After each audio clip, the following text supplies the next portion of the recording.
कोई भी टीम इस 20 करोड़ के प्राइज मनी के भरोसे नहीं रहती कि पता चले सब लोग सांठ गांठ कर लें और धोनी को 20 लाख में खरीद लें और फिर टर्न लगा लगा के खिलाएं। डीएलएफ ने आईपीएल की बजाय डीएलएफ आईपीएल बुलवाने के लिए 200 करोड़ दिए, इसलिए बीसीसीआई ने डेक्कन चार्जर्स को टर्मिनेट करके सनराइजर्स हैदराबाद बना दी थी। चाइना और इंडिया विवाद के चलते फिर ये चीज टाटा को दी गई, और जब इतने लोग एक साथ कोई चीज देखते हैं तो वहां पे ब्रांड्स इन्वॉल्व हो जाते हैं। अगर किसी के पास पैसे हों तो वो जाके आईपीएल की टीम खरीद सकता है, या फिर कुछ स्पेसिफिक लोग या कंपनीज ही होती हैं जो आईपीएल की टीम खरीद सकती हैं। इसका एलिजिबिलिटी क्राइटेरिया क्या है और टीमें खरीदी कैसे जाती हैं, प्लेयर्स कैसे सेलेक्ट होते हैं, और इतना पैसा लगाने के बाद भी आईपीएल की टीम पैसा कैसे कमाती है। देखिए, अगर किसी को भी आईपीएल की टीम खरीदनी है तो दो ही तरीके हैं उसके पास, वो आईपीएल टीम उसी तरीके से खरीद सकता है। पहला तरीका है कि जो आईपीएल की टीम ऑलरेडी है उनके ओनर से जाके बात करे, उनके शेयर खरीद ले, जैसा कि एलआईसी ने किया। एलआईसी ने 6% शेयर खरीद लिए चेन्नई सुपर किंग के। और दूसरा तरीका है कि वेट करे जब बीसीसीआई अनाउंस करे नई टीम लॉन्च करने का, क्योंकि ऐसा नहीं होगा कि आप पैसे लेके पहुंच गए तो आपके लिए टीम बना दी जाएगी। बीसीसीआई को जब टीम ऐड करनी होती है तो वो एक प्रोसेस फॉलो करता है। जब बीसीसीआई इन्वाइट करता है लोगों को टीम खरीदने के लिए तो वही टीम अप्लाई कर सकती है जिनकी वैल्यूएशन 3000 करोड़ से ज्यादा हो।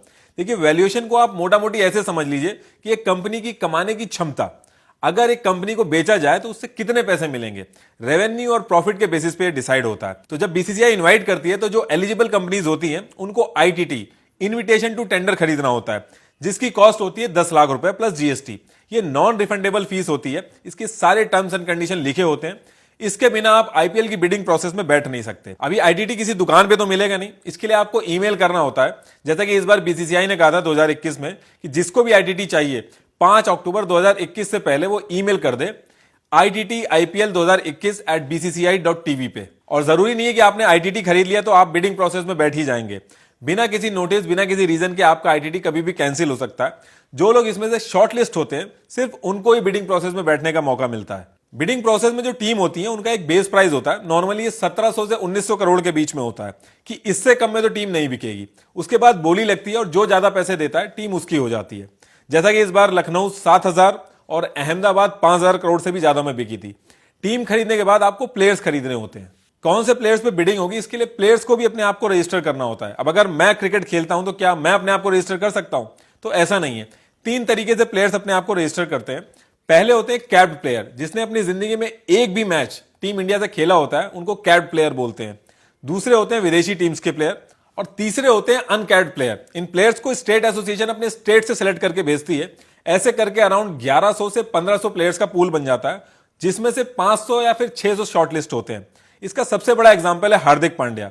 वो एक अनकैप्ड प्लेयर थे जो कि स्टेट के रिकमेंडेशन पे आए थे। जब एक किसान एपीएमसी मंडी में जाता है अनाज की बोली लगवाने, तो बोली लगवाने वाले सांठ गांठ कर लेते हैं आपस में और किसानों को नुकसान होता है, इसलिए किसान एमएसपी की डिमांड करते हैं। सेम यही चीज आईपीएल में ना हो कि पता चले सब लोग सांठ गांठ कर लें और धोनी को 20 लाख में खरीद लें और फिर टर्न लगा लगा के खिलाएं। इस चीज से बचने के लिए प्लेयर जब अपने आप को रजिस्टर करते हैं तो वो अपना बेस प्राइस सेट करते हैं। ये बेस प्राइस 20 लाख से 2 करोड़ के बीच में होता है। इसके बाद पूरे प्रोसेस में प्लेयर्स का कोई कंट्रोल नहीं होता है। एक ही टीम पैसे का जोर दिखा के सारे अच्छे खिलाड़ी अपनी टीम में रख के वर्ल्ड 11 ना बना दे और आईपीएल का सारा मजा खराब ना हो जाए, इसलिए बिडिंग प्रोसेस के कुछ रूल्स बनाए गए हैं। एक टीम में 18 से कम और 25 से ज्यादा प्लेयर्स नहीं हो सकते और 8 से ज्यादा विदेशी प्लेयर्स नहीं हो सकते। हर टीम को एक लिमिटेड अमाउंट दिया जाता है जिसे पर्स कहते हैं, और पर्स की लिमिट होती है। पहले लिमिट 85 करोड़ की थी और अब इसको 90 करोड़ कर दिया गया है। इस 90 करोड़ में से 18 से 25 प्लेयर्स की टीम बनानी होती है। पहले मार्की प्लेयर्स की बिडिंग होती है। मार्की प्लेयर्स यानी कि जो बड़े प्लेयर्स होते हैं जिनका बेस प्राइस 2 करोड़ होता है, और फिर ग्रुप्स में बिडिंग होती है। जैसे बैट्समैन के ग्रुप आएंगे, फिर बॉलर्स के ग्रुप आएंगे और उन ग्रुप्स में बिडिंग होगी। ऐसे करके सारी टीम्स कंप्लीट होती हैं और उसके बाद हर साल मिनी बिडिंग होती है। मिनी बिडिंग में टीम्स के जो प्लेयर्स होते हैं जो यूजफुल नहीं लगते वो उनको रिलीज कर देते हैं और सारे रिलीज प्लेयर और न्यूली एडेड प्लेयर्स में बिडिंग होती है। हर 3 साल में एक मेगा ऑक्शन होता है, कभी कभी आगे पीछे भी हो जाता है, जिसमें टीम्स को 4 प्लेयर्स छोड़ के बाकी सारी टीम्स के प्लेयर को रिलीज करना होता है। एक आईपीएल टीम खरीदने में बहुत ज्यादा पैसा लगता है। टीम खरीदना है, सपोर्ट स्टाफ और प्लेयर्स की फीस होती है, एडमिन और ऑपरेशन कॉस्ट। इसके बाद भी पूरे मंथ आईपीएल के जो मैचेस अलग अलग जगह पे होते हैं तो होटल और फ्लाइट्स की टिकट, बहुत सारा पैसा लगता है। और उसके बाद भी जो पैसा टीम्स कमाती हैं उसका 20% बीसीसीआई को देना होता है।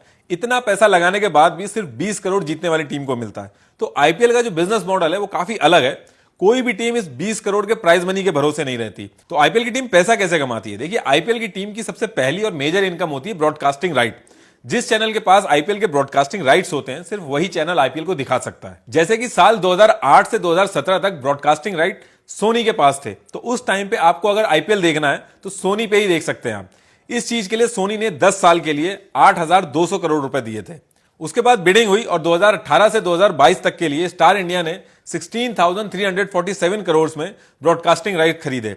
ये जो पैसा आता है ये 50% बीसीसीआई को जाता है और बाकी 50% आईपीएल टीम्स में डिवाइड होता है।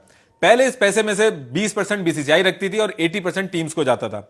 धीरे धीरे ये शेयर्स बढ़ा बढ़ा के अब ये 50-50% हो गया है। अब चैनल्स इतना ज्यादा पैसा ब्रॉडकास्टिंग राइट्स के लिए देते क्यों हैं? ऑल ओवर वर्ल्ड में आईपीएल बहुत ज्यादा देखा जाता है। अगर मैं 2019 के आईपीएल की बात करूं तो 462 मिलियन लोगों ने आईपीएल देखा था। और जब इतने लोग एक साथ कोई चीज देखते हैं तो वहां पे ब्रांड्स इन्वॉल्व हो जाते हैं। मैच के बीच में जो आप 10 सेकंड का एड देखते हैं उसके 12 से 13 लाख जाते हैं। ऐसा ये अमाउंट बहुत कम लग रहा है, लेकिन 45 डेज के पूरे इवेंट का जब आप टोटल करोगे तो बहुत बड़ा मुनाफा होता है। इसलिए सारे चैनल्स बोली लगाने के लिए रेडी रहते हैं। दूसरा सोर्स ऑफ इनकम होता है टाइटल स्पॉन्सरशिप। आपने देखा होगा आईपीएल को कभी भी खाली आईपीएल नहीं बोला जाता है। कभी उसको डीएलएफ आईपीएल, कभी वीवो आईपीएल, कभी पेप्सी आईपीएल और आजकल अब टाटा आईपीएल बोला जाएगा। आईपीएल को सिर्फ आईपीएल की बजाय अपनी कंपनी के नाम के साथ बुलवाने के लिए कंपनियां काफी पैसा देती हैं और हर कंपनी चाहती है अपना नाम जोड़ना, इसलिए इसकी बोली लगती है जिसे टाइटल स्पॉन्सरशिप कहते हैं। 2008 से 2012 तक डीएलएफ ने आईपीएल की बजाय डीएलएफ आईपीएल बुलवाने के लिए 200 करोड़ दिए। फिर अगले 3 साल के लिए पेप्सी ने 396 करोड़ दिए। उसके बाद वीवो ने 2199 करोड़ दिए 2018 से 2022 तक के लिए। चाइना और इंडिया विवाद के चलते फिर यह चीज टाटा को दी गई 300 करोड़ पर ईयर में। इसका जो भी रेवेन्यू आता है 60% बीसीसीआई रखती है और 40% टीम में डिवाइड हो जाता है। जिस ग्राउंड में मैच होता है उस ग्राउंड में टिकट प्राइस क्या रहेगा ये होम टीम डिसाइड करती है।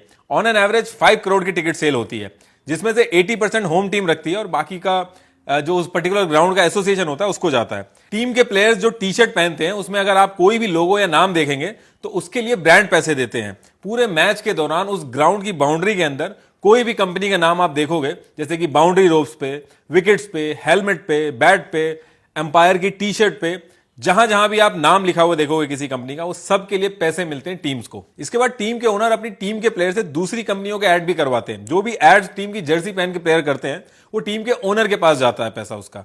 इसके साथ साथ हर टीम ओनर के खुद के ब्रांड्स और प्रमोशंस भी होते हैं, वो प्लेयर से ही करवा लेते हैं वो अपनी टीम के।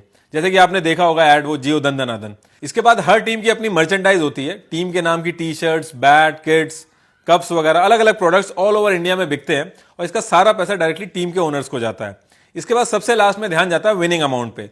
विनिंग टीम को 20 करोड़ मिलते हैं और रनर अप को मिलते हैं 12.5 करोड़, जिसमें से 50% टीम का ओनर रखता है और बाकी का जो 50% होता है वो प्लेयर्स में डिवाइड हो जाता है। भले ही कई अरेंजमेंट में बीसीसीआई रेवेन्यू में हिस्सेदारी रखता है, लेकिन उसके बाद भी फाइनल जो एक टीम कमाती है उसका 20% उसको बीसीसीआई को देना होता है। लेकिन फिर भी आपने देखा होगा कि टीम के ओनर्स बहुत दिल से चाहते हैं कि टीम जीत जाए, एटलीस्ट टॉप 4 में तो पहुंच ही जाए।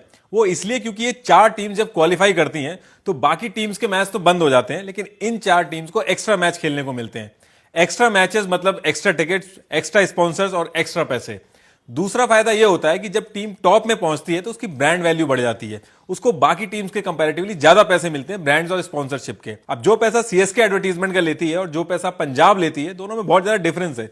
जो विनिंग टीम होती है उसको एडवांटेज रहता है। दूसरी चीज होती है कि टॉप 4 टीम्स को चैंपियंस ट्रॉफी में जाने का मौका मिलता है। तो जैसा कि मैंने बताया कि वहां जाने पे उनको एक्स्ट्रा मैचेस खेलने को मिलते हैं, तो जो प्रॉफिट सिर्फ आईपीएल तक रहता है वो वहां पे मैच खेलने से और बढ़ जाता है। शुरू के 10 साल आईपीएल टीम्स घाटे में रही। ये वही टाइम था जब डेक्कन चार्जर्स अपनी टीम के खिलाड़ियों को सैलरी तक नहीं दे पा रही थी, इसलिए बीसीसीआई ने डेक्कन चार्जर्स को टर्मिनेट करके सनराइजर्स हैदराबाद बना दी थी। डेक्कन चार्जर्स तो उस टाइम पे सस्टेन नहीं कर पाई, लेकिन बाकी टीम्स टिकी रहीं क्योंकि ये सारी टीम्स के खुद के ब्रांड्स और प्रोडक्ट थे जिनका इन्होंने आईपीएल टीम का यूज करके नेक्स्ट लेवल पे पहुंचाया। लेकिन जैसे ही स्टार इंडिया ने मीडिया राइट्स दुगने और तिगने दामों में लिए, सारी टीम्स को प्रॉफिट आना शुरू हो गया और फिर टाइटल स्पॉन्सरशिप और बाकी एडवर्टीजमेंट के प्राइस भी एकदम से बढ़े। अब जो लोग आईपीएल के इस अरेंजमेंट के खिलाफ है उनका कहना है कि मेन इनकम इनकी स्पॉट फिक्सिंग से होती है। 1-2 केसेस जब राजस्थान और सीएसके 2 साल के लिए बैन हुए, उसके अलावा मुझे कोई भी प्रूफ नहीं मिला जहां पे स्पॉट फिक्सिंग पकड़ी गई हो। तो अब ये होती है कि नहीं होती है, ये एक बहस का मुद्दा है।